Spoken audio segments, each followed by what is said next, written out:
May peace, mercy and blessings of Allah subhanahu wa ta'ala, Almighty God be on all of you. I am not shocked at all at the decision of the Interpol to once again refuse the request of the Indian government for a red corner notice against me. Maybe the common man in the street may be shocked. Maybe certain sections of the media may be shocked. But I'm sure the NIA and the Indian government is not shocked at all at the decision of the Interpol to once again refuse the red corner notice against me, because they know that all the allegations that are made against me, it is absolutely fictitious and they don't have an iota of evidence about it. My lawyers tell me that normally when any country requests for a red corner notice to the Interpol on charges of terrorism, rarely do they refuse it. But in this case, the Interpol, alhamdulillah, praise be to Allah, they refused it, knowing very well that all these allegations were fictitious, they don't have an iota of evidence, and it has a political and a communal agenda. Normally, when the Interpol issues a red corner notice against charges of terrorism, doesn't mean that the person is a terrorist.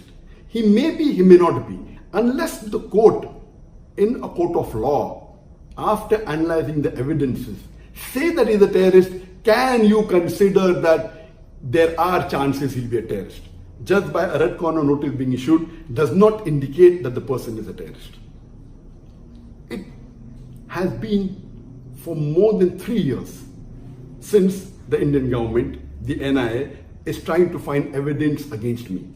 They started in July 2016, 3 years ago, to find charges against me. First they did allegation that I'm involved in terrorism. They could not give proof. Then they said I'm involved in hate speech. Then they went to money laundering, and alhamdulillah, all of their efforts have failed. Even the appellate court of ED, they clearly said, and they put a stay on them to attach my properties. That means the verdict of the judge carries a bigger weight than the complaint made by the ED. I wonder that why for the past 3 years is the NIA, the Indian agency, wasting the taxpayers' money just to follow the agenda of the political bosses? Don't they have the spine to speak the truth? Have not these officers read the holy scriptures? And I wonder that why is the Prime Minister of India, that is Narendra Modi, the NIA and the Indian agencies are not following the advice given to them in the Hindu scriptures? I am a student of comparative religion. I would like to advise them that why don't they follow the guidance given in Rigveda in book number 7, chapter number 104, verse number 122, where it says that speaking truth is easy. The distinction between falsehood and truth and the knowledge of absolute truth is mentioned in the scriptures. Falsehood is evil and brings destruction. Follow the truth, it is easy and simple. It's a simple advice. Speak the truth, it's simple and easy. Furthermore, it is mentioned in Mahabharata, in book number 8, chapter number 49, verse number 27, that speaking the truth is indeed very virtuous. There is no virtue which is more virtuous than speaking the truth. So I wonder that why aren't the Hindus, officers in NIA, in the Indian government, and the Prime Minister Modi is following the Hindu scriptures?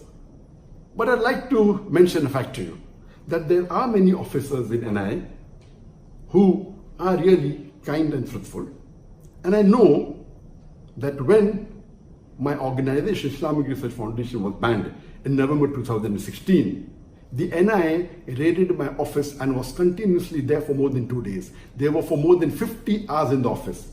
And my general manager at that time, who was Mr. Manzoor Sheikh, may Allah grant him Jannah, he told me that the NIA officers were very frank in saying that we are wasting our time in spending so many hours in your organization, because we know that we will not find any evidence of terrorism in Islamic Research Foundation.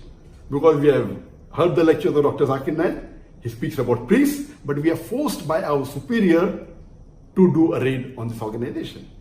One senior officer of NI went to the extent of saying, when his immediate boss told him to scrutinize and scan my lectures, and he told him thrice, and they could not find any evidence that I'm promoting terrorism. When his boss told him the fourth time that again you scrutinize the lecture, he was very frank to say that if I ask my juniors to watch Dr. Zakir Naik's tape again, I'm afraid that many would accept Islam. This means they are following the slogan of India, which is known to us, that Satyamev Jayate. Where do they get the slogan from? It is obtained from the Mundaka Upanishad, book number 3, chapter number 1, verse number 6, which says Satyamev Jayate, Nantaman, which means truth triumphs alone, not falsehood.